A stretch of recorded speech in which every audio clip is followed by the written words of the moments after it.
During winter months, the cold weather blankets the ground and the beach is bare. Storms have eroded parts of the beach and washed away some of the previous year's floral growth.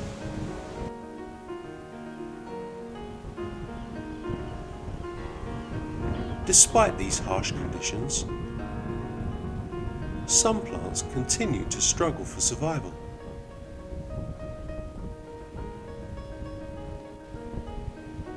And towards the end of the season, as milder weather approaches, the first signs of new life can be seen, pushing its way through the stones.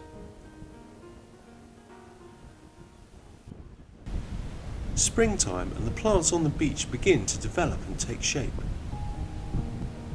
Aurak is one of the first colonisers of the beach and represents the ephemeral or short-lived community.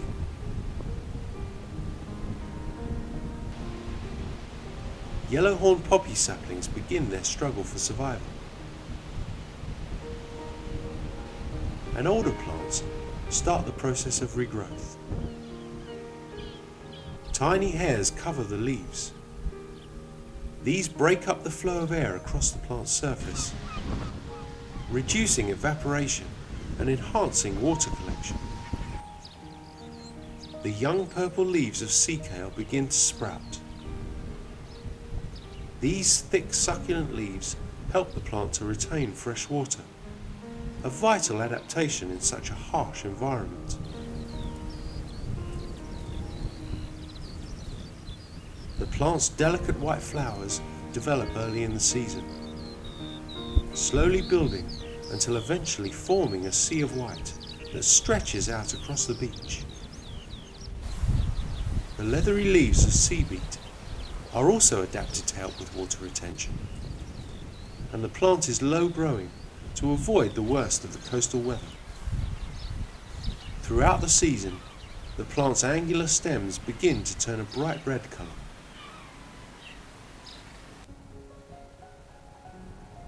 Summertime and the beach is in full bloom.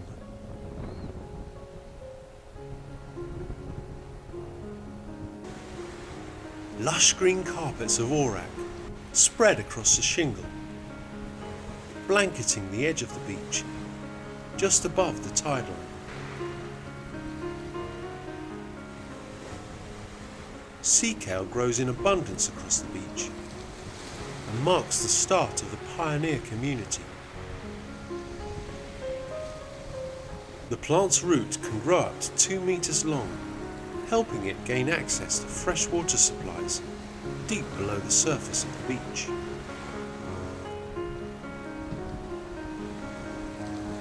Its delicate white flowers have been replaced by fresh seed pods which will ripen over the season.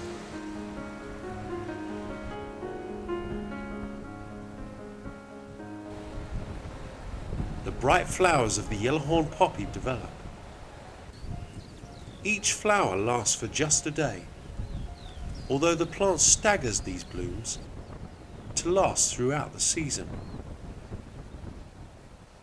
Once the flower has died back, a long slender seed pod begins to develop in its place. These pods often reach up to 12 inches in length, making them the longest seed pod of any British plant. Early autumn, and many of the plant's seeds and berries have ripened.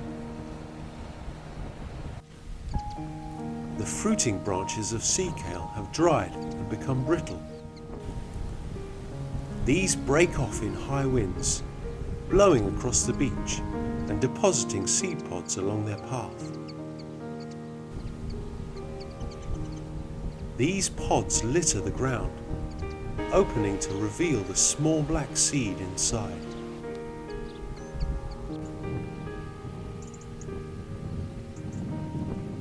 The long seed pods of yellowhorn poppy have ripened, splitting open and allowing hundreds of tiny black seeds to spill out onto the beach. Curled dock has now completely dried, turning a dark brown colour in the sun. Its winged seeds fall in the high wind and blow across the beach in an attempt to colonize new areas. Aurochs seed pods have ripened, and as the season progresses, these change colour to a greyish brown, until eventually falling from the plant to cover the ground below.